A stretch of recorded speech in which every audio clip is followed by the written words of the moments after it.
it's so important to never, ever, ever understate the significance of this plea deal, because it is unprecedented.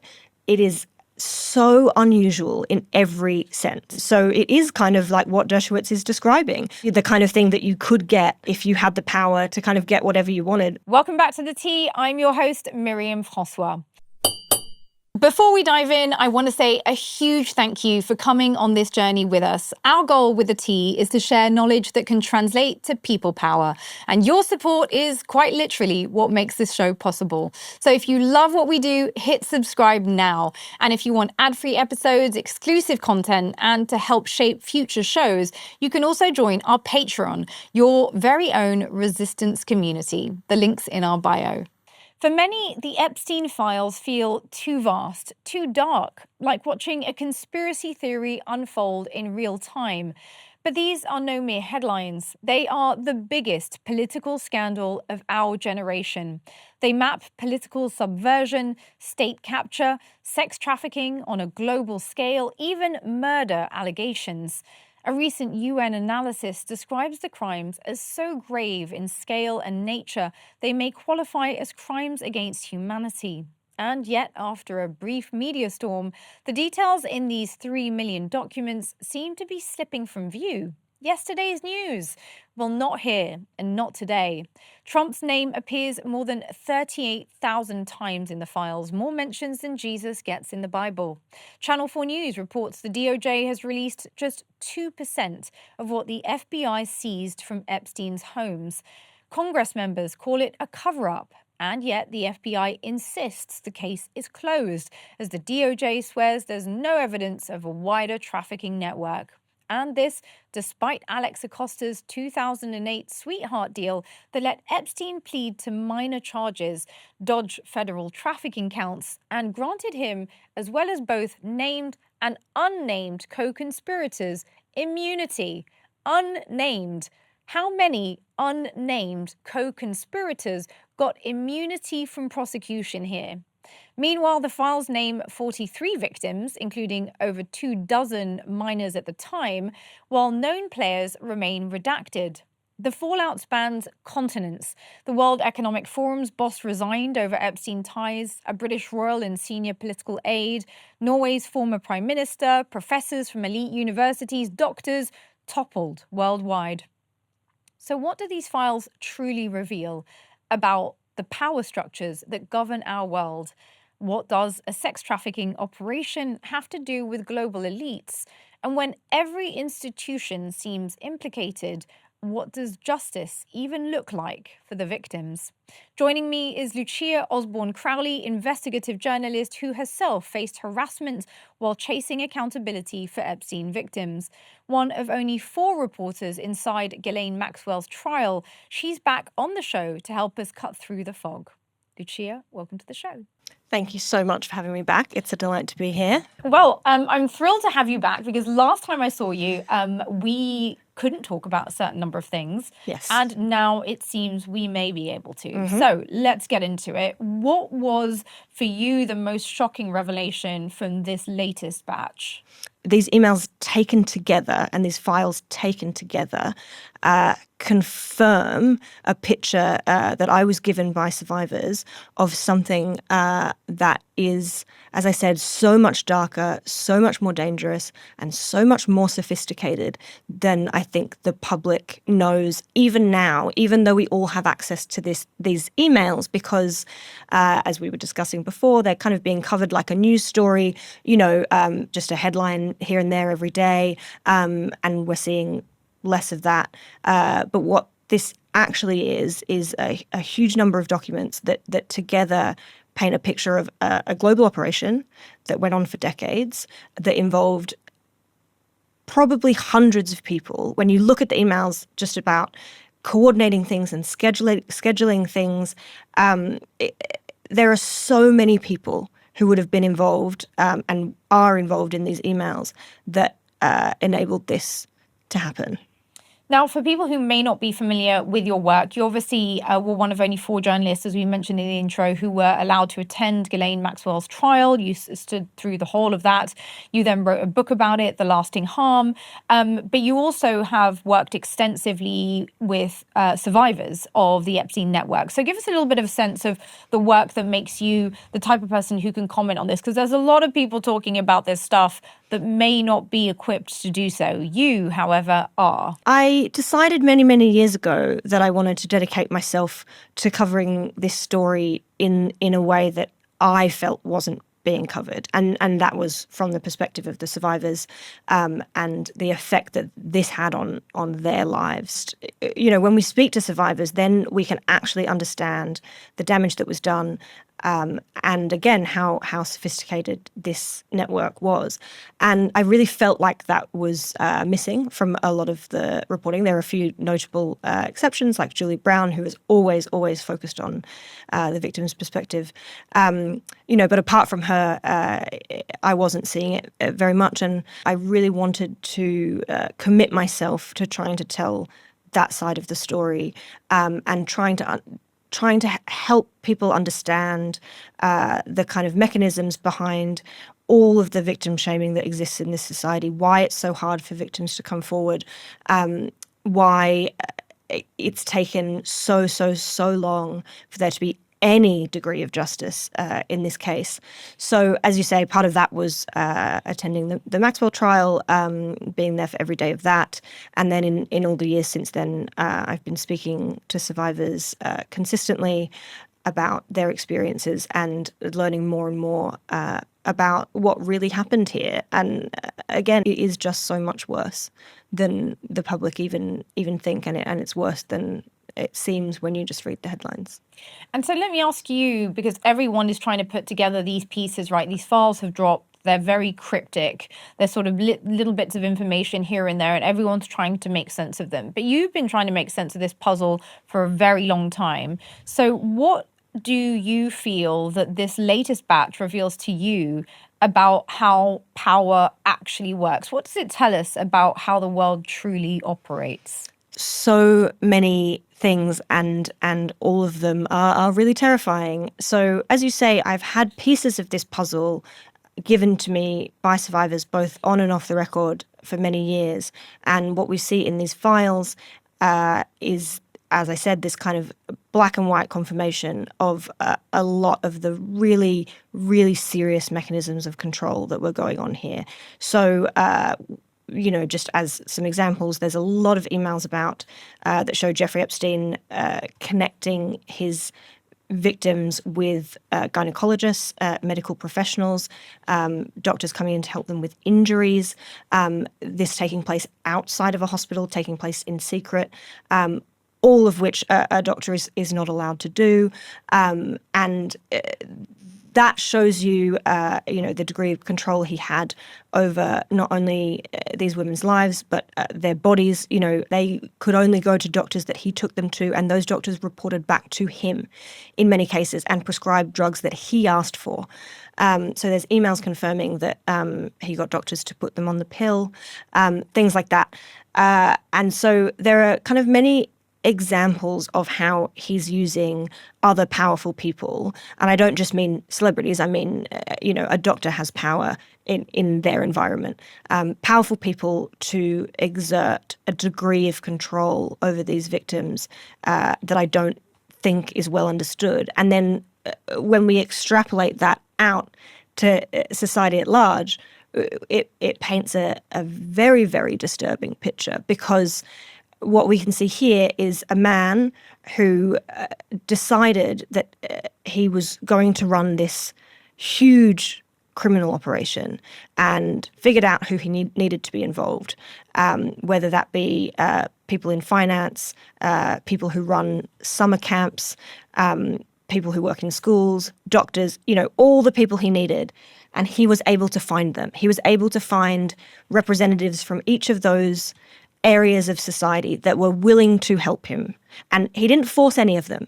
These people willingly helped him keep this operation going. And I said this last time I was here, but we know a lot more about it now, that all of the biggest and most important sectors of our society are represented in this story. You know, there's really, really powerful people in tech, in these emails, in STEM, in academia, in medicine, in politics, obviously, and of course in business and in law. So it just shows you that there are just such a disturbing number of people who have power in this world and who, when asked, are willing to abuse it. For the sake of helping a pedophile or for whatever reason they were doing it for. There are just so many people who said yes when he asked for their help. Well, I want to push you on why exactly that did happen, because we're talking about, for example, in the case of doctors, people who've taken a Hippocratic oath. We're talking about people who risk losing their licenses. They took enormous risks to facilitate what Epstein and his crew were doing. And I want to point to, we obviously now have these flight logs of young girls being, flown for medical treatment from the island with sometimes quite serious injuries. One plastic surgeon closed a young woman's head with around 35 stitches on Epstein's dining room table. And an internist in West Palm Beach ordered a blood test for another woman, then reported the results to Epstein. A dentist at Columbia asked Epstein how much work he wanted done on a girl with severe tooth decay. And in 2012, someone emailed Epstein asking, do you remember the name of the gynecologist that you used to send your victims to? These are medical professionals. How do you explain their willingness to participate in acts which they would have known were, if at the very least, unethical, but very potentially criminal? It's very hard to understand why people do this, but I think the answer is, again, about kind of power itself and the fact that, so we were saying that they took great risks. I think what Jeffrey Epstein was able to do is he was able to convince people that he was powerful enough that he could kind of take those risks away, in a sense. So, like, if you are part of this club, then it's in fact not risky to break the law. But okay, not risky to break the law, but risky for you as a human to treat a child that you know is unrelated to a man that has brought her in severely injured. How do we explain that? That's the thing. It should be incredibly risky, but none of these people have been, until now, when some of them are being punished. For a long time, they did get away with this. So he was able to tell them, to convince them that they could do these potentially criminal and definitely unethical things and get away with it. And the terrifying thing is that for a long time, he was right about that, because these people haven't faced any consequences. This is all how all power structures work, that he was able to identify the people in the world who are willing to abuse their power. And I think that's the main thing, right, is that there are so many people who are willing to do that when asked. And all he had to do was go and ask, and eventually he'd find someone who was willing to do it. But are there so many people who'd be willing to, risk their integrity, their career, to protect what appears to be pedophilia or abuse of some kind? I mean, that's the bit that I'm not sure that I buy that personally. I don't know if that's true. I don't know if a majority of people that you brought an injured child into their office that was unrelated to the man that brought them in would just be like, oh yeah, I'll be all right with fixing that up and sending you on your way, Absolutely. And I think the key there is about access and about how he ran this operation. So I'm sure that there were many people who said no to this. But Jeffrey Epstein kept going until he found someone who said yes. I certainly don't think, the behavior of doctors and people on charity boards that's represented in these emails represents the majority of people in those professions at all. But it's just that there's always one. And in some cases, one is all you need. And he understood that, and he was able to find, I guess, the people that he could see were corruptible in the way that he needed them to be. And even though they're not the majority, there are just a lot of people, but particularly in these powerful professions, that, you know, because that's the nature of how we've decided power works in our society. We kind of assign these roles a lot of power, and in some cases they're also assigned a lot of kind of moral value, but then we don't know who's there for the moral value and who's there for the power. And I think what Jeffrey Epstein was able to do was just find the few that he needed. The weak links. So we're going to talk about what we can see in the files, but let me ask you briefly about what we don't see, right? Which is 98% of material. Yeah. And we're told that legally they can redact, you know, victim identities, graphic violence, child abuse material, or anything risking ongoing investigations. And that's why the remaining materials have been redacted. But based on that list, how is that not the basis for an investigation? This is exactly kind of what makes this situation so absurd, because, as you said at the beginning, the Department of Justice said to us that they have reviewed all the evidence and that there was not enough evidence to investigate a single third party, so a single other co-conspirator. And at the same time, they are justifying huge amounts of redactions by implying that those redactions are because of ongoing investigations. Those two things can't be true at the same time, right? That doesn't make any sense. Either there are no investigations into third parties, either that statement a few months back is true and they've closed the case, or they're making redactions to protect the integrity of ongoing investigations. It can't be both. Well, and then also they didn't, they successfully redacted the names of all the people that they needed to protect, but they somehow managed to expose 43 victims, including more than 24 who were minors when they were abused. The DOJ later removed thousands of documents after, obviously, the victims had said their identities had been compromised, but it was already too late. Some had their names appearing more than 100 times. Some had their addresses and contact information. The DOJ says this was an error. One thing that struck me looking at the files is that sometimes you'd see a redaction, and then the name of a victim, and then redaction. Yep. How much do you buy the idea that these names were unredacted by error? Very little. I almost don't buy it at all. The idea that there was a genuine small amount of human error here is totally implausible. And again, we know that these were people going through the documents, deciding what to redact. There's emails in the files between federal agents talking about what they're allowed to redact. You know, so we know that these are people, federal agents, sitting there doing this, deciding whose names to redact and who's not to. And, you know, I think it's implausible to suggest that a federal agent would come across a victim's name and not check it and not understand that they were leaving that exposed while retracting the names of, you know, God knows who, because they're redacted. And you obviously are in touch with a lot of these victims directly. You've spoken to many of them, including for your book. What kind of a situation does that leave them in as a consequence? It's horrifying and it's unbelievably dangerous for them, because these are people who, in some cases, have spoken to authorities anonymously or have not told their stories on the public record, and they're now being exposed. I mean, it's just beggars belief that this has happened, and that there so far have been no consequences for the federal agent and the federal agencies responsible for this, because identifying victims who have not chosen to speak publicly puts their safety at risk, puts their health at risk. You know, anyone who knows anything about post-traumatic stress disorder would know that this would be incredibly dangerous psychiatrically.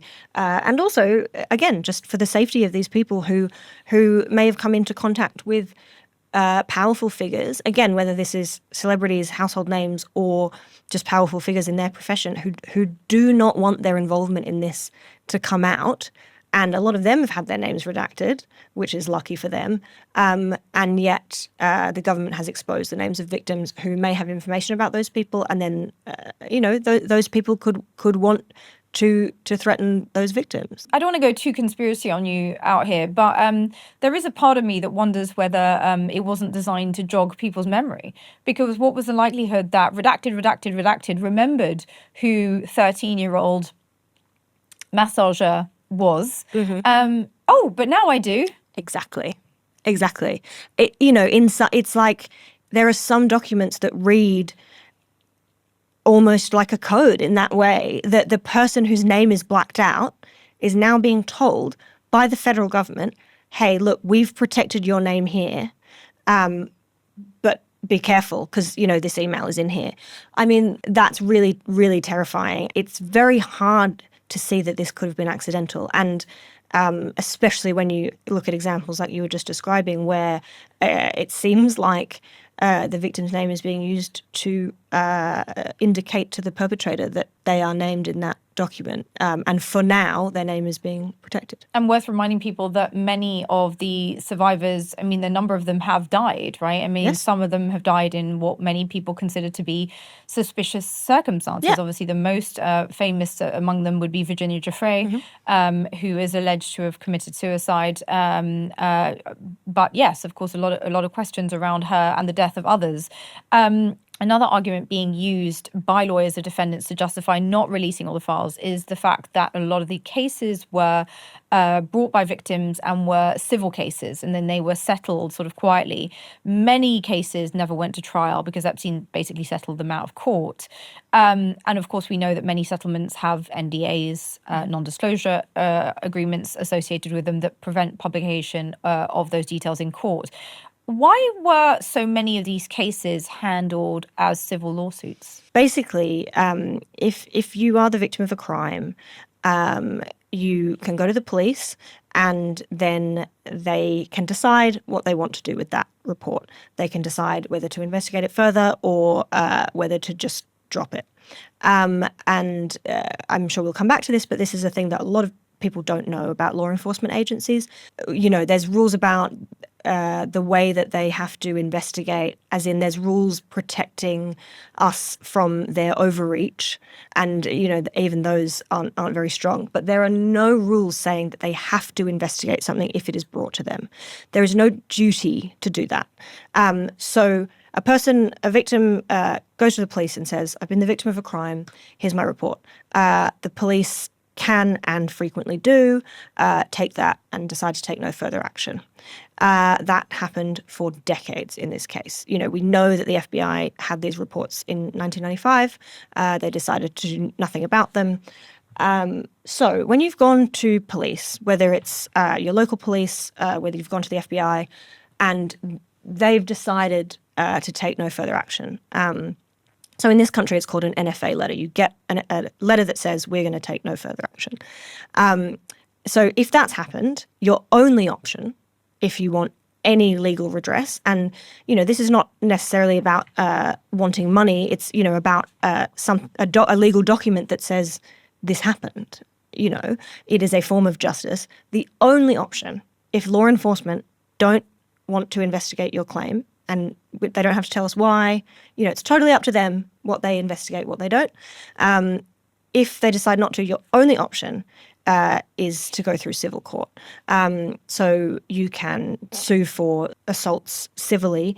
And there's also a time limit on when you can do that. So you have to do that quickly. And so any decent lawyer, if the police had made it very clear, as all of these agencies did, whether it's Palm Beach Police, whether it's state police, whether it's the FBI, if they make it clear to your client that they're not going to investigate, then you'd say the only option is we go through civil court. And so that's what a lot of them did. And, that's really important because a lot of those victims have, through those civil actions, gotten, validation and a legal vindication of what happened to them. And then the problem with that is that those can come with non-disclosure agreements. And also the problem with that is that the other party is allowed to be at the table negotiating. And of course, we're talking about a situation where there's already a huge imbalance of power between the victim and, say, Jeffrey Epstein when he was alive. or his estate's lawyers now. That's not an equal negotiation. And that's one of the problems with civil law settlements in general. And so that's why we've ended up with all these victims who've had to take this route, because the authorities who had a responsibility to them as victims of crime did absolutely nothing. It also presumably then has implications for where we are at now, right? Which is that many people would like to see some level of accountability, some prosecutions, but where do the civil lawsuits fit in kind of impeding maybe that accountability? Can you clarify that for us? It's hard to clarify as a generality, because another problem with civil lawsuits and settlements is that they're all under seal. So they are individually negotiated documents. There's no rule about, in general, what they should say.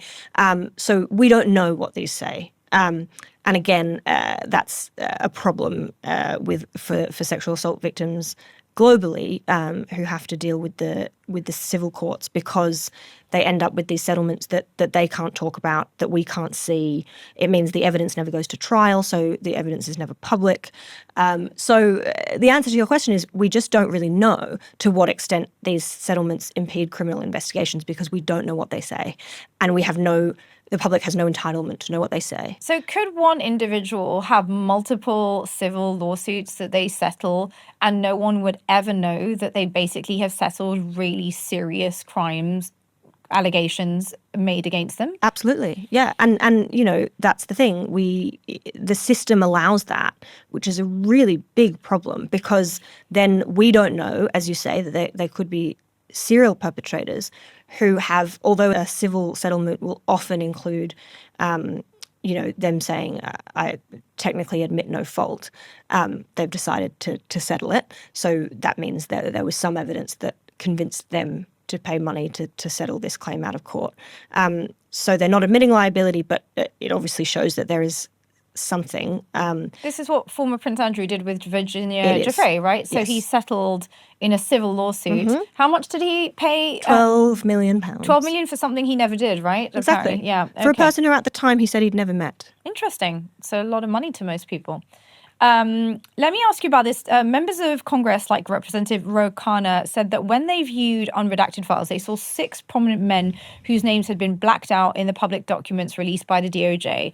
For example, Les Wexner, the billionaire former CEO of Victoria's Secrets, was listed in FBI documents from 2019 as a co-conspirator, but his name was initially redacted in at least one FBI document before, being unredacted under pressure. Why was the DOJ redacting names of co-conspirators? The answer to this, unfortunately, is because they can. I mean, there is no oversight of this that we have, and that's the real problem. Is that, as you say, we now know, because of the work of people like Representative Khanna, that there are names like Leslie Wexner who were redacted and may still be in hundreds of documents. We don't know. And the same agency that has redacted his name has identified him as a co-conspirator. So if you look at the statute that the survivors campaigned for and that was passed in Congress, the Epstein Files Transparency Act, it says that you are not allowed to redact a name because it would cause embarrassment or harm that person's reputation. That is illegal, right? That's not a valid reason. Exactly. So you've got an act of Congress passing a law, and you've got an executive, it seems in these cases, quite obviously violating that law, because there's no other justification for redacting those kinds of names. And because they are in control of these documents, they are allowed to do these redactions, and they're making it very obvious to us that they know that they can do this with, at least until this point, almost complete impunity. And that's, again, we're in a kind of strange new situation where you've got an act of Congress and a federal agency that's just very openly ignoring and breaking that law, and that kind of upsets the balance of powers a lot. I don't know if we've seen this before. So there's nothing apart from an act of Congress that can force the FBI to do something. We have an act of Congress forcing them to do something. They are openly not doing it. They're openly ignoring it. Would you go so far as to say the Trump administration is impeding justice for victims of this network? Yes, and I say that because members of Congress have said that and are trying to impeach Pam Bondi for obstruction of justice at the moment. And again, I mean, we don't know until we see the unredacted files if it would rise to that level. But certainly it looks like obstruction of justice from the evidence that we do have, which is that we have, for example, an email that says, "I love the torture video." And that person's name was blacked out. We now know who that person was. Bin Sulayem. For me, looking at the statute, there's no reason for that person's name to be redacted. That seems like quite an obvious violation of the law, and therefore obstruction of justice. So it does seem to rise to that level. Again, we won't know until we see all of the unredacted documents, but the people who have seen them are calling it obstruction of justice. Let me ask you about a name that pops up more than most in the files, and of course that's Trump's name. Mm-hmm. Last time I saw you, we weren't able to talk about Trump, but there are 5,300 files with more than 38,000 mentions of Trump, his wife, Mar-a-Lago, and other related items. What are the key things that you think people should know about what the revelations in these files tell us about President Trump, which of course he denies, and he denies any wrongdoing? But I think arguably the most important thing is that we don't know to what degree Trump was involved in this because of the level of redactions, and because we don't know how many times they've hidden his name, and we don't know what else they've hidden about him. You know, as you said earlier, we've only seen 2% of documents. In that 2%, he's named 5,000 times, and those are the references that they allowed to stay in there.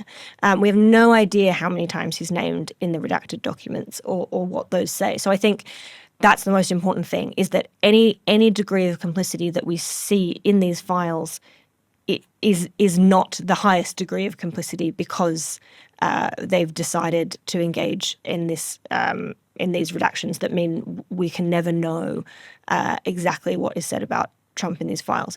But in terms of what we have seen, the amount of times his reference kind of says it all. That there is a very close relationship between these two people, that Mar-a-Lago was a very important place for Jeffrey Epstein, and that so much of this kind of centered around Trump and his businesses and his properties. And again, there is nothing in the files that makes an accusation of serious criminal wrongdoing. But, you know, we don't even need that to be in the files because we have lawsuits that accuse Trump of rape of people who were trafficked to Trump by Jeffrey Epstein. So we don't need the files to tell us that. We already knew that those allegations had been made. So yeah, what we see in them is just the degree to which Trump was intertwined with this person, which of course he's been trying to deny for a long time. The recent files also show that in 2018, Epstein sent iMessages speculating that if Donald Trump was ever felt, and I quote, cornered like a rat, he might bomb Iran as a diversion to create a crisis and get public support. In the same exchange, Epstein talked about the possibility of a much bigger operation in the Middle East. The messages were sent the same day that Trump surprised the Pentagon and Congress by announcing a sudden withdrawal of U.S. troops from Syria. The theory is now resurfaced, of course, now that Trump is bombing Iran alongside Israel. What do you think this reveals to us about the type of access and insight that Epstein had to powerful figures like Trump? It tells us so much because of what we're seeing right now this week, and how that kind of mirrors what Jeffrey Epstein predicted. I mean, that shows that at least to some degree he knew what he was talking about, because he knew these people, you know, because he was having these conversations. He was being sent government documents from the UK. We know that. And so we know that he had access to people who are making high-level political decisions. And that whole email chain where he's talking about bombing Iran as a diversion, just now that it seems to be happening, it just shows that that Epstein was close enough to all those people to have an understanding of how they think and what they're going to do in certain situations. Well, what irony. He's talking about him bombing Iran as a diversion if he's ever cornered like a rat, and he seems to be cornered by the Epstein files. So, is that why he's bombing Iran? I mean, I only also raise this because we've seen several members of Congress come out and say they've been in private meetings and Trump doesn't have a plan. Yeah. Like, he does not have a plan in Iran. And, Iran is, Iraq was a beast already, but Iran is not Iraq. Iran is 3 times the size of Iraq. It's been preparing for 50 years for this moment, actually. And so, is he really doing this over the Epstein files? I mean, it's so hard to say, but there are so many experts right now who are calling this an illegal war, calling these acts of aggression unlawful. And as you say, there's lots of insiders who are saying that there is no plan, there is no sense of why this is happening from the point of global peace or foreign policy. There doesn't seem to be any justification on that level. So, it's very hard to speculate about what Donald Trump is thinking. But if it is a diversion, it's working. It's going to be a hell of a costly one for many, many, many people around the world. Already many people paying in blood for that. Let me ask you about the theory that's circulating that actually, a lot of people object to this focus on Epstein specifically. This was a global network of people. All this focus on him seems to kind of almost feel like, well, if you get rid of Epstein, you kind of get rid of the problem. You sat through Ghislaine Maxwell's whole trial. Everyone sort of paints Epstein as the mastermind and Ghislaine as the sidekick. But when, of course, we know that Ghislaine has, family ties to Mossad. Her father was a Mossad super spy. He was given, a state funeral in Israel. Most of the Mossad, retired, people attended it. She's the one that appears to have the contacts. He was a failed maths teacher who just didn't seem particularly exceptional, bar maybe he had some charisma or something. So how much credence do you give to this idea that actually Ghislaine was the real mastermind here? It's very, very possible. And you see that a lot in the emails. And I will say, I would love to know why we didn't see a lot of these emails at her trial, because there are emails here in these new files that quite clearly seem to show her organizing human trafficking. And she had a sex trafficking trial and they weren't presented to that jury. So, I'd love to know why that is. But, there is a lot of evidence in these files about Ghislaine's role and how important she was to the whole operation. There are emails about her father as well, and about his ties to Mossad. So I think it is really important not to underplay her role, which of course she is now trying to do. And from all the victims I've spoke to, from the jury who saw her trial, and from all the documents we're seeing now, it seems quite clear that she was absolutely crucial in the running of this, particularly, as you say, in terms of making connections and introducing people. That's her role in a lot of these emails. She's organizing for people to meet up in cities that she's not even in, and then eventually to meet up with Jeffrey. She's really kind of bringing people together. And as we've been saying, that's a huge part of why this criminal operation went on for so long, because there were so many kind of powerful people involved in it. And she was the person in a lot of cases who connected those powerful people with Jeffrey. And I also just think on the question of, a lot of people focus on Jeffrey Epstein as this kind of monster. And I just really like your point where you said that kind of leads people to think, oh, well, if we get rid of him, then we've solved the problem. And I think that is that's a real danger right now. And I really, really hope that we don't fall into that, because, in law we say it's not a bad apple, it's a poisonous tree. He was a criminal mastermind, and he was particularly sophisticated, but he's not special in the sense that him being dead doesn't take away the danger of these criminal enterprises. It doesn't take away the danger of grooming, and it certainly doesn't take away the danger of abuse of power. Well, have those networks disappeared, I guess, is the big question here, Lucia, because, of course, the whole idea is, okay, they've dropped the files. Apparently there's no trafficking network, although that's what Ghislaine was convicted of and is now trying to get a plea deal with Trump promising to exonerate him from participating in the non-existent sex trafficking ring that the FBI doesn't think needs to be investigated. Yeah, but is redacting files to protect the investigation of. So with all of that said, these networks are still operational. Who is going to go after these people? This is the thing, is that it is the job of law enforcement agencies. But they're not going to do it. But they're not going to do it. And like I said before, I really think that a lot of people think that law enforcement agencies have a duty to act when they find out that a law has been broken. When people come to me and they say, why is no one being arrested?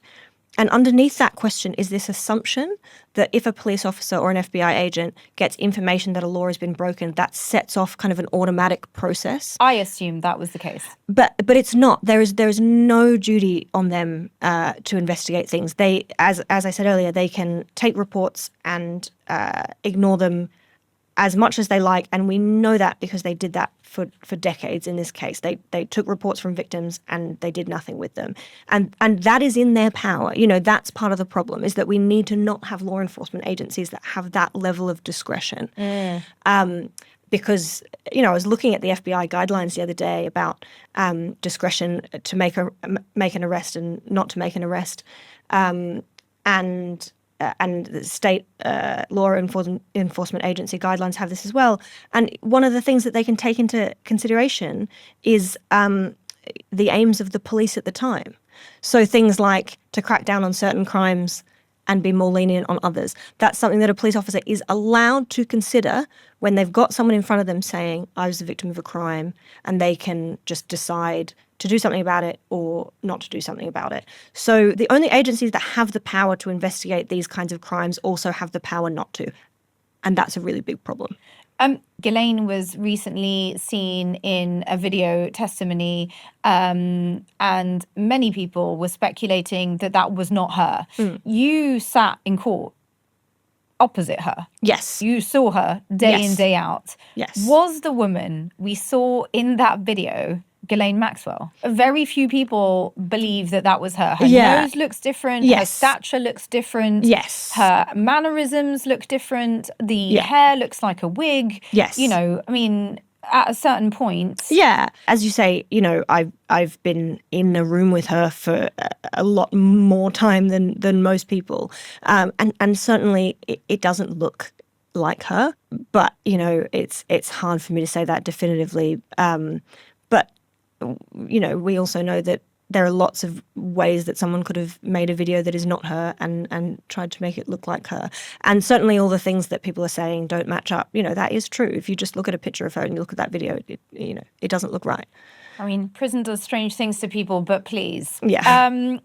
Epstein's former lawyer, Alan Dershowitz, was recently on Piers Morgan. He was saying if Epstein had Mossad ties, Dershowitz says it would have been his get-out-of-jail-free card. Now, let's rewind to 2008. The U.S. attorney, Alex Acosta, hands Epstein the infamous sweetheart deal, 13 months county jail for a sex offender, 12-hour daily work release, and, of course, no federal time. Immunity from prosecution for him and his co-conspirators, named and unnamed. In perpetuity. Then, of course, in 2016, Acosta allegedly admits he was told Epstein belonged to intelligence. He then backtracked on that, but he did say that. Isn't Dershowitz describing exactly what happened? Yes, exactly. If you're enjoying the show, why not join our Patreon community? The Tea is more than just a YouTube show. It's a space to foster meaningful change together at a time of violent turbulence and dizzying change. Becoming a Patreon means you get exclusive content and the chance to shape the show. So join us now, link in our bio. That's why this is so remarkable, because Dershowitz is saying, oh, well, you shouldn't say that he worked for Mossad, because if he did, then he would have been able to get away with human trafficking. He did get away with human trafficking. That is exactly what happened.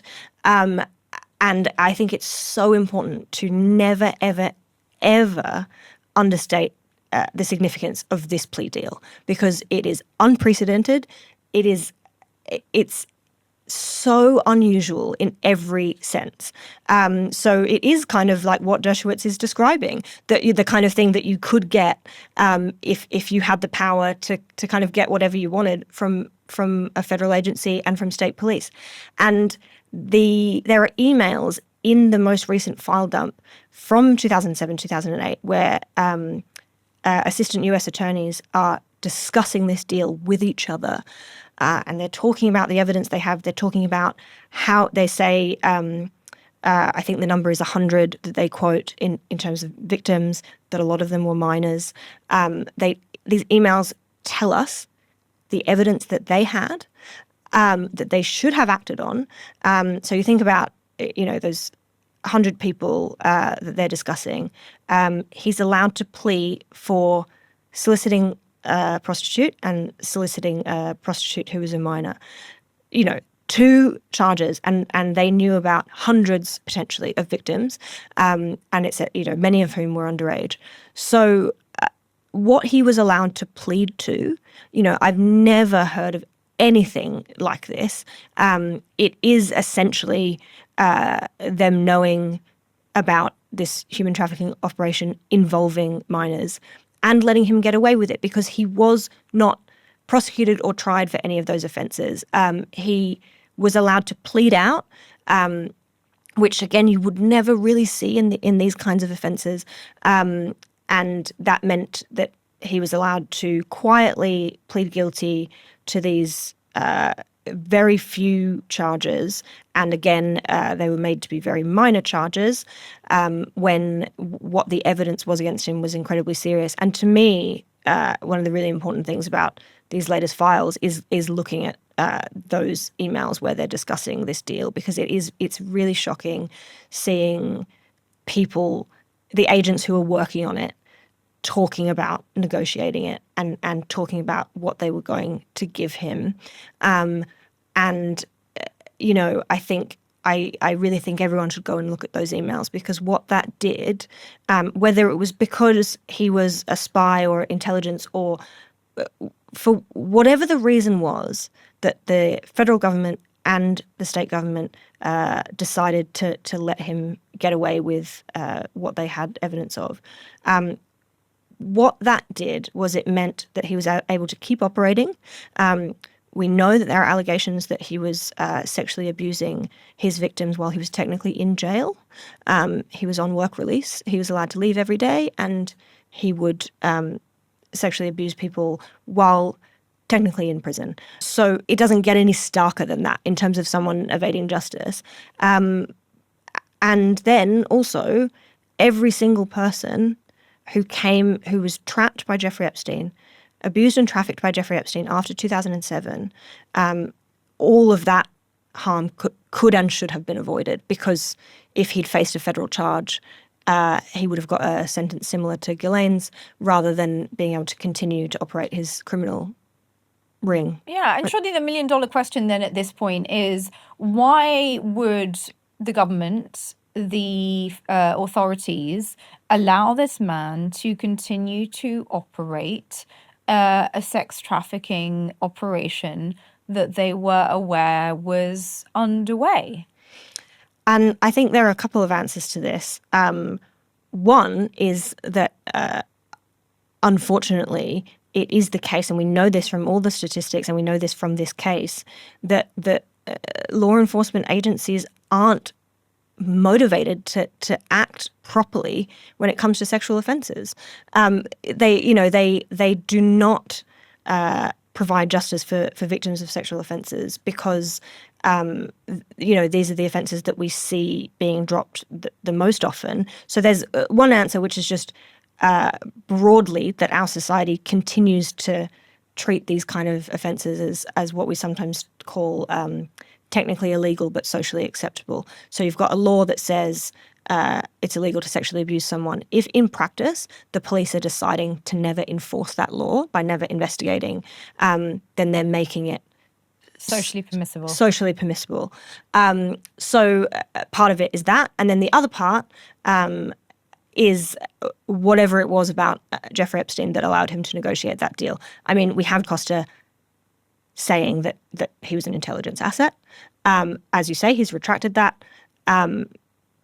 So either he was lying when he said it or he's lying and retracting it. I don't know. But that's obviously one option because we've been told that basically what he said was that he was told by an agency that he should be lenient with Jeffrey Epstein because he was an intelligence asset. So it's possible that that's the reason. And it's also possible that the reason is another kind of broad explanation that covers this whole story, which was that Jeffrey Epstein just had a lot of really powerful connections. And that allowed him to have people like Alan Dershowitz, running this case and representing him, and that he had friends in high places. And he could have leaned on that network to help him get this deal. I mean, we don't know. I'd really like to see more documents about how this was negotiated. But even from what we can see in the emails, it's also partly just because by then he'd cultivated a lot of powerful friends. Well, the recent emails also show that the Israeli government installed security equipment and controlled access to a Manhattan apartment building managed by Epstein. The equipment was installed starting in early 2016 for about 2 years in an apartment where Israeli then Prime Minister Ehud Barak frequently stayed. Epstein used multiple individual apartments within that same building for people in his circle. How is this not evidence of foreign intelligence operations?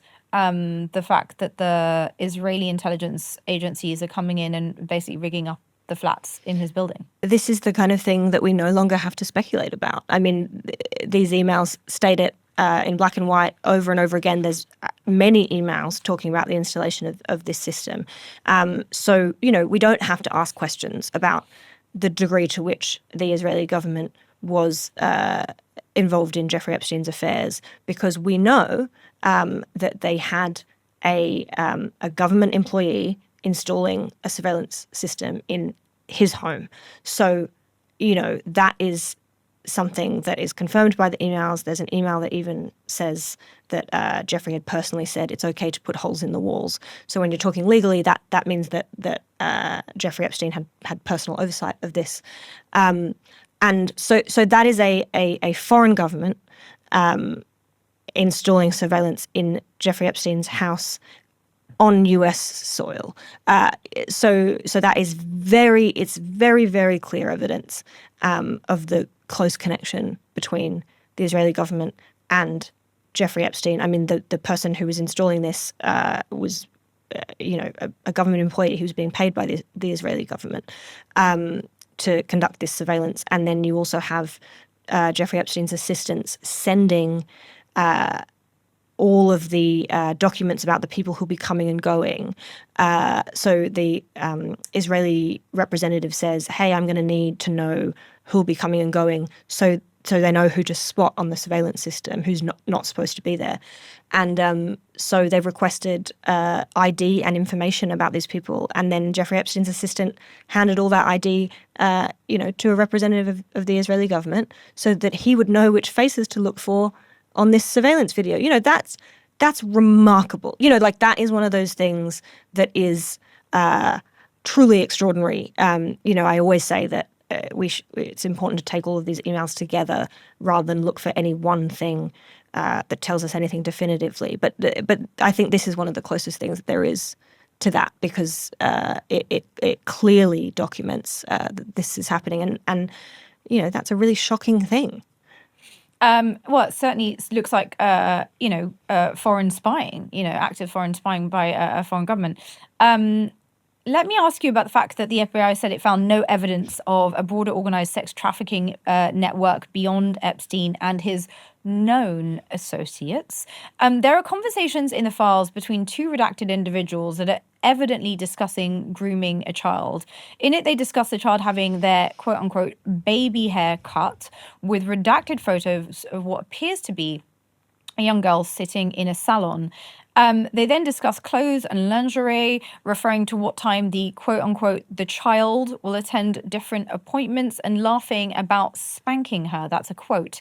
As far as we know, the FBI has not redacted any communications from Epstein, so we can assume that neither of the individuals in this discussion were him. So how can they claim that there is nothing further to investigate? This one document shows us that claim is implausible because this text exchange is quite clearly evidence of criminality. I mean, they are talking about a girl that is very, very clearly in their control. They're bringing her to appointments, and they refer to her as a child or as a kid almost exclusively. They're talking about what's being done to her body based on their decision making. It's at the very least, legally speaking, this exchange would be enough to start a criminal investigation. And what we've been told by the DOJ is that there was not enough to begin even an investigation into any third parties. Whereas here we've got two people on a text exchange, as you say. It seems safe to assume that neither of them is Epstein. But in any case, they're definitely not both Epstein.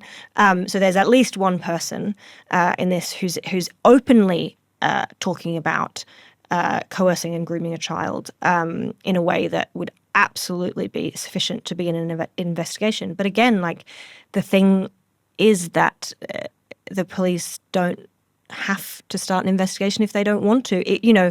And here we've got an example of we can see evidence that is clearly enough to investigate third parties. There's many examples of that.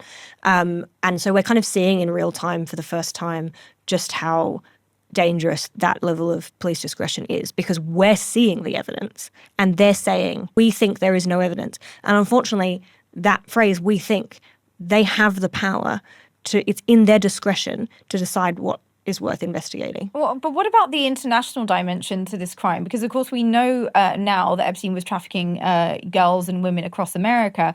But the files also show an apparent network of trafficking in Eastern Europe with also offers of girls from Sweden, Slovakia, Russia, to name just a few.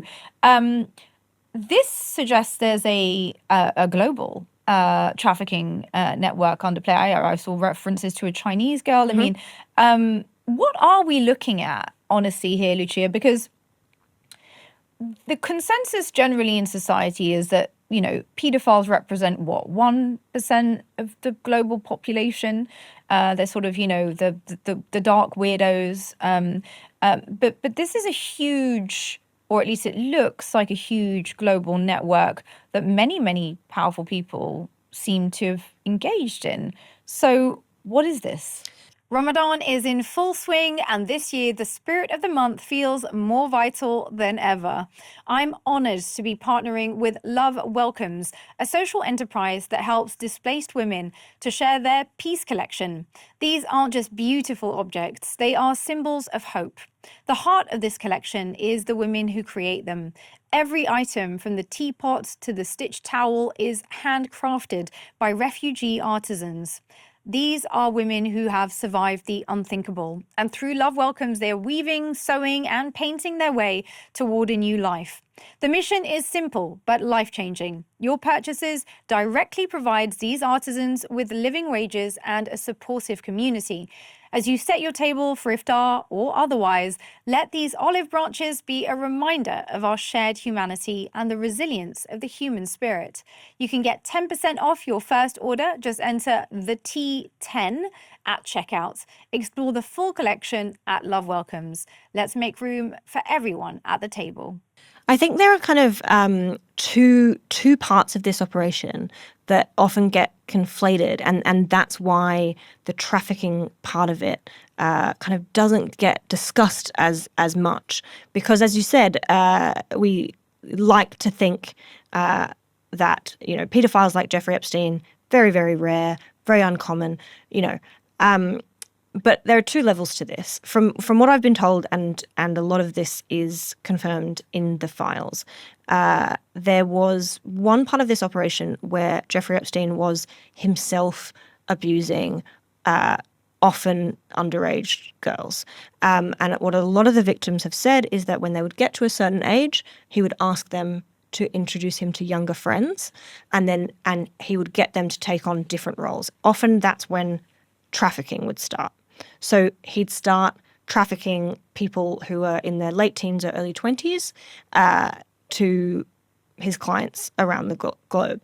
So here's where the difference is. Pedophilia, it is true that is rare, but it's not just that was happening here. It's not just, he was a pedophile and he's gone, so now we don't have to worry about that. He was also engaging in a human trafficking operation of minors and of adults. And human trafficking is a huge global economy. So, it's very different to this idea that pedophiles are rare because that ignores the human trafficking element. Human trafficking is a massive problem all over the globe. So it's not uncommon. It is happening. It's happening in all sorts of different ways, and there are lots of organizations that can tell you that this is textbook to them. We're thinking and talking about it because it involves billionaires and celebrities and things like that. But these charities deal with human trafficking networks every day that are very much still going, despite the absence of Jeffrey Epstein.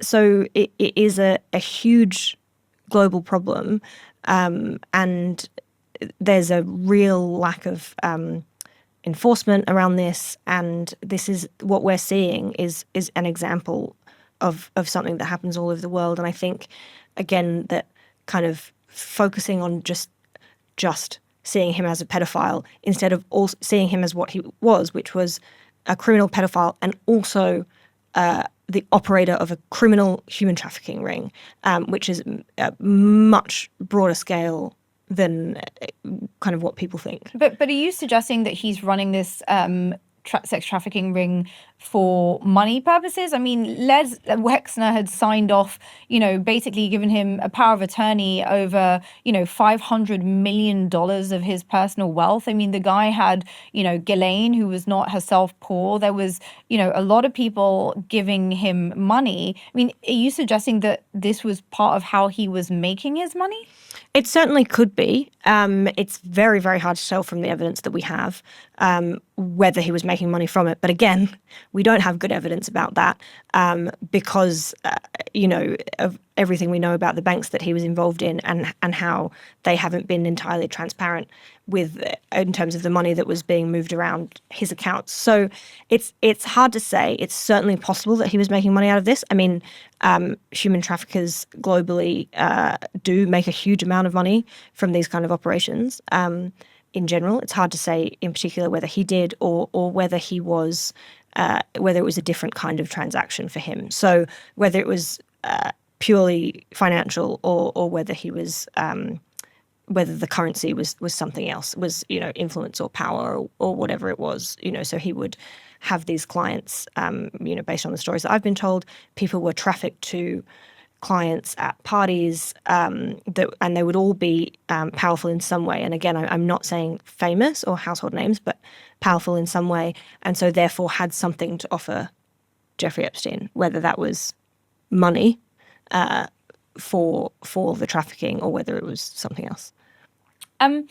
Let me ask you about Sarah Ferguson, the former wife of Prince Andrew. So she had a close relationship with Epstein, or at least was desperately keen for one. She sent him many gushing emails that make me cringe just reading them, saying he was like a brother to her. That's a quote. In one email, she congratulates him on becoming a father. Yes. Where is Epstein's child? So again, this is an example of something that I have been told off the record by survivors that appears to be confirmed in these emails, which is that he was thinking a lot about trying to get some of his victims to have children, and in some cases did force them to have children. That's something I've been told before. This reference to him being a father appears to confirm that. Again,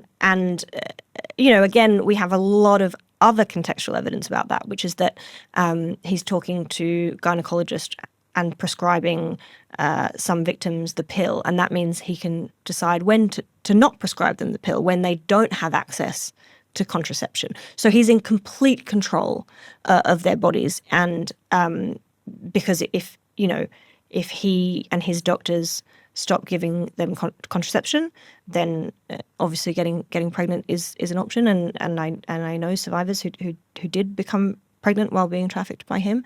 So it's not at all surprising, based on what I've been told, that there would be a child. There was one extremely distressing diary entry in the files that has been circulated. A young girl talking about, being an incubator, being impregnated, having her babies taken from her. Do you think there is evidence that these babies were being trafficked? I mean, where are the investigations into these babies? Where are these babies? Exactly. And as you say, we have a diary entry from a person recounting this happening to her. So the question is, where is she? Is she safe? Have law enforcement agencies asked her about this? We have evidence that there is a witness who can give first-hand information about pregnancies and giving birth in his sex trafficking ring. And so, my question would be, what has the FBI done with that information? Have they questioned her? Have they made sure that she's safe? Have they offered her protection? And if so, then what will they do with that? And the answer should be that they should investigate this other level of this operation that may have been happening, which is forcing victims to get pregnant and then either trafficking those babies or, we don't know. But we need to know. That's the thing. And it's the job of law enforcement to investigate that. And there's certainly enough evidence in the files for them to start investigating that, and I hope that they do. Well, I won't hold out too much hope. Many of the people in Epstein's entourage, may we say, seem to have close connections to charities that involve children. Mm-hmm. And I want to ask you about this because, you could argue that on one hand, he was just drawn, of course, through his predilections to people who had those connections because they would facilitate access to, the prey, really, the children.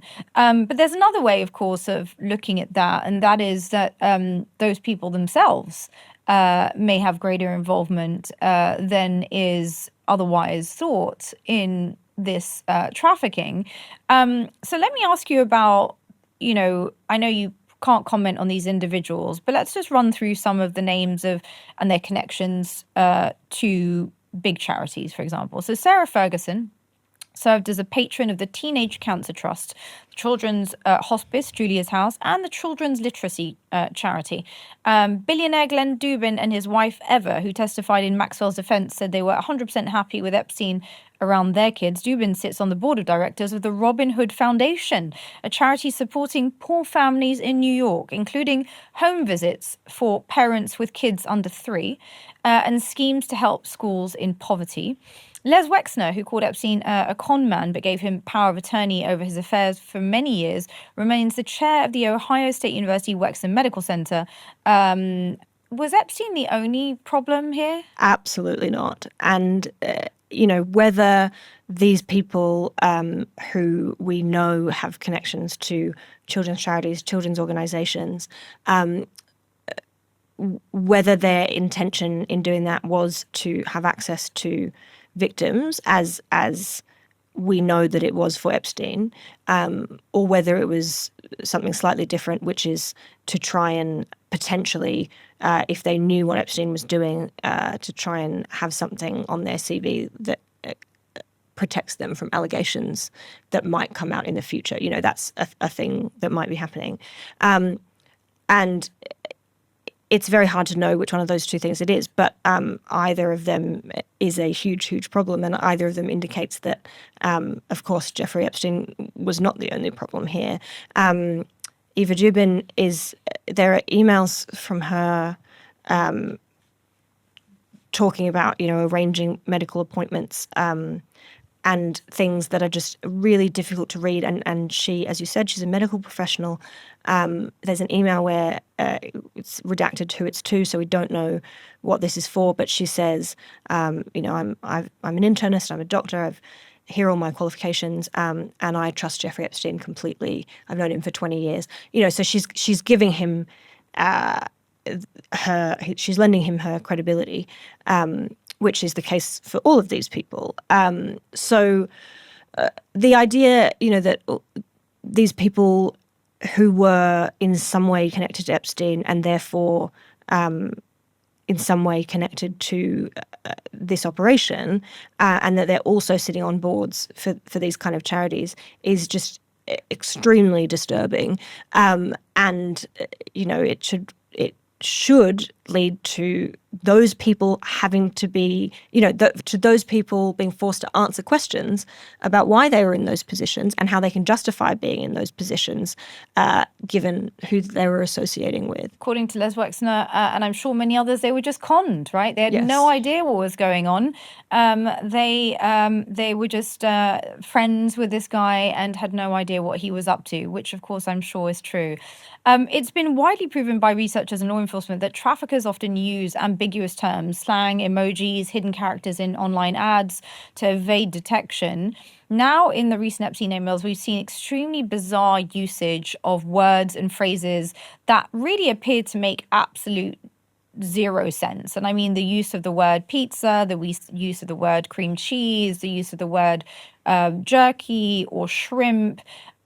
Is there coded language in these emails? It seems fairly safe to say that there is. And what this needs is a really large-scale investigation into this. It requires people to look at these emails and cross-check every single reference to these things, and then you can present a case about what they mean. And no one, as far as I know, has been able to do that yet. But what I can say and what you can say from reading them is that basic common sense tells us that there is some sort of other meaning happening in these emails, because they don't make sense as sentences. They don't make sense as exchanges.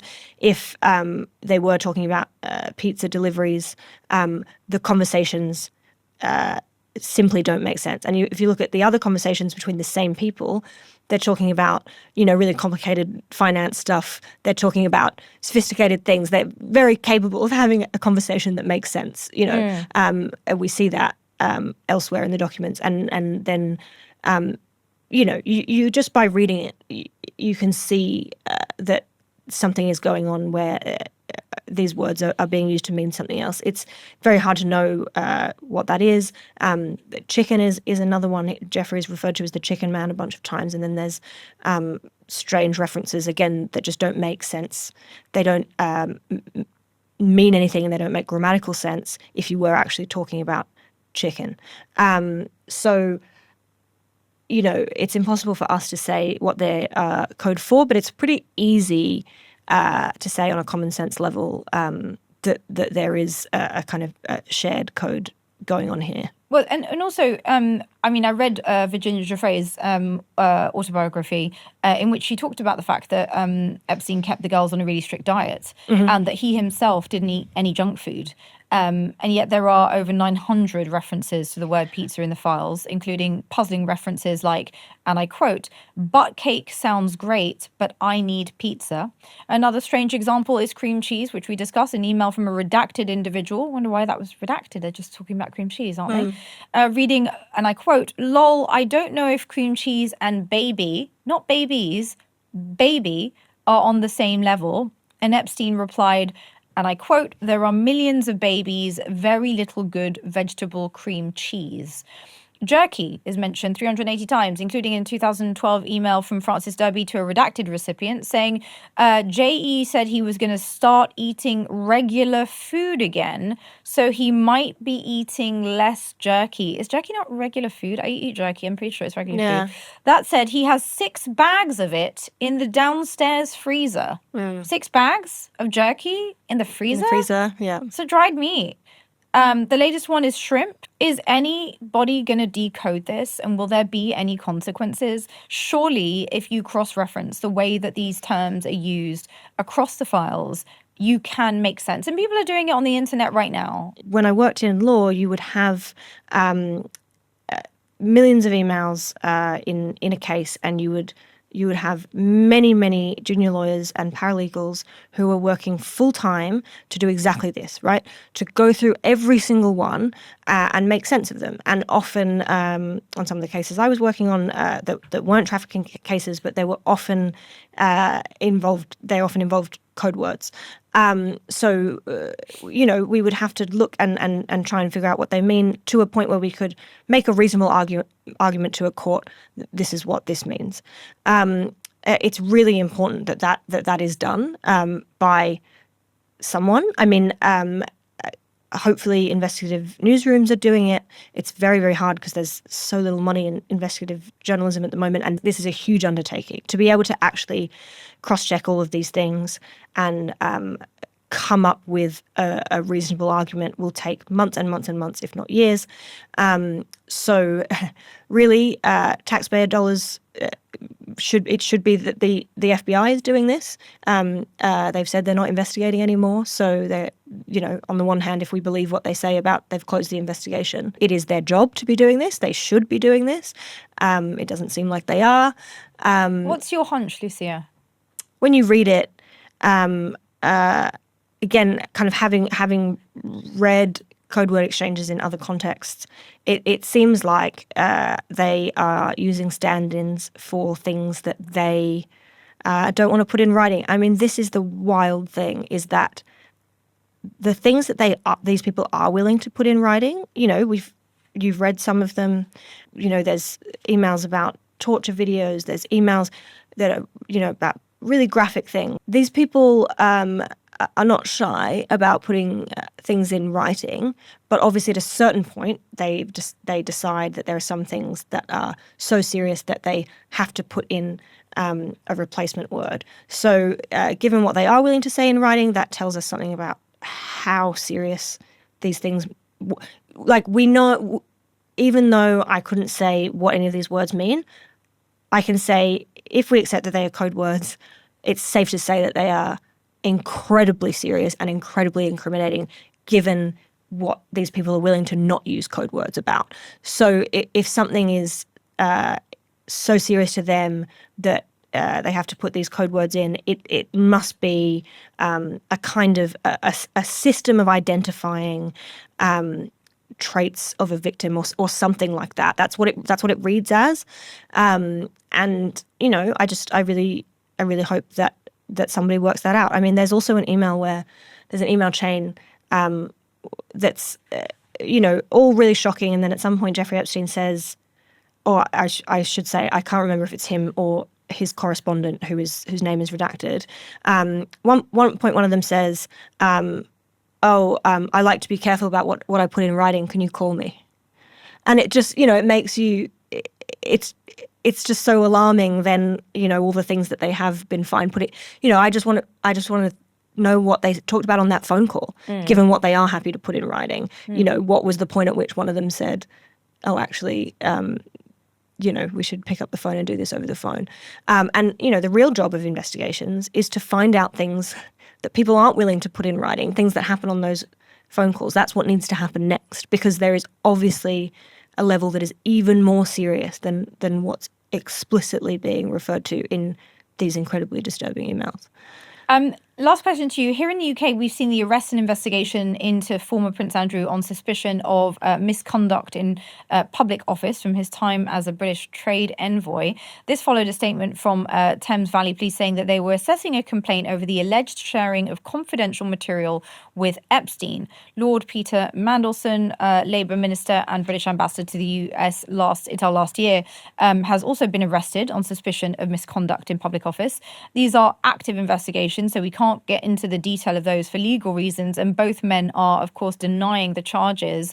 But does the opening of these investigations give hope to the survivors that other countries might investigate where the US isn't? Although I have to be clear, neither of these investigations are to do with sexual misconduct. Yes, I really do think this does give hope in terms of justice for survivors. And I know that that's how a lot of the survivors feel about this. And, that's why I think it's important to say that this is a big step in terms of justice, because I know that that's how it feels to them. It is really important for them to see some consequences in the criminal sphere, such as, arrests on criminal charges. So I think that is really important. There is a degree of public pressure that comes along with all of the headlines about these arrests. I've seen a lot of people try and underplay it, and I understand that instinct. I really do. But I'm seeing people try and underplay it on behalf of victims by saying this isn't justice for victims because they weren't arrested on the right charges. Whereas what the victims have been fighting for so long is to have their own voices and their own agency, and they are saying that to them it feels like justice. So it doesn't feel right to me for others to then be saying, "Oh, I'm speaking on their behalf and saying it's not justice," when they're perfectly capable of speaking for themselves, and they are finally in a world where they are able to. So the important thing right now is to listen to them. The other thing is that it is, of course, important to remember that neither of these arrests relate to sexual offences. But that doesn't mean that there won't be arrests on further charges.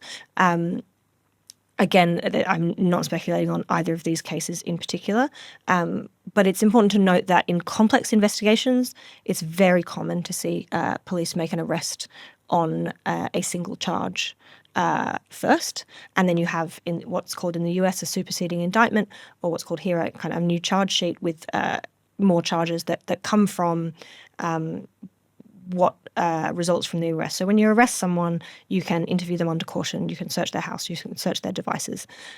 It could be that arrests come from those searches, which wouldn't have been able to take place if they weren't arrested on this charge. And also, misconduct in public office is a very serious charge. It carries a maximum of life in prison. It is not directly a sexual offence, and that, of course, given the allegations against some people, we would expect that at least that the police would be investigating sexual offences. But it is a serious charge, and it does show that there is at least some willingness to take this seriously, and I know that's really important to survivors, and so I think it's important not to downplay that. And of course, I have to remind our audience that being named in the files is not evidence of having committed a crime. And most of the people we have named in this show deny the allegations against them. Lucia, thank you so much for coming back and sharing your insights with us. Thank you for having me. Thank you. Thanks for tuning in. In a world where trust in legacy media is collapsing and power decides what you're allowed to hear, independent voices aren't just important, they are essential. Here at The T, we're here to cut through the noise, challenge the narrative, and ask the questions others won't. If this hit home, subscribe here on YouTube, follow us on socials, and back us on Patreon. We are a small, independent team, and your support makes all the difference. Links are in our bio. Keep questioning, keep digging, and we'll see you soon for more tea. Thanks for tuning into The Tea. If this conversation resonated with you, let us know in the comments below. We love to hear from you. And remember to share our content with someone you think should hear it. And why not listen to these other episodes we think you'll love? Let's keep the conversation flowing.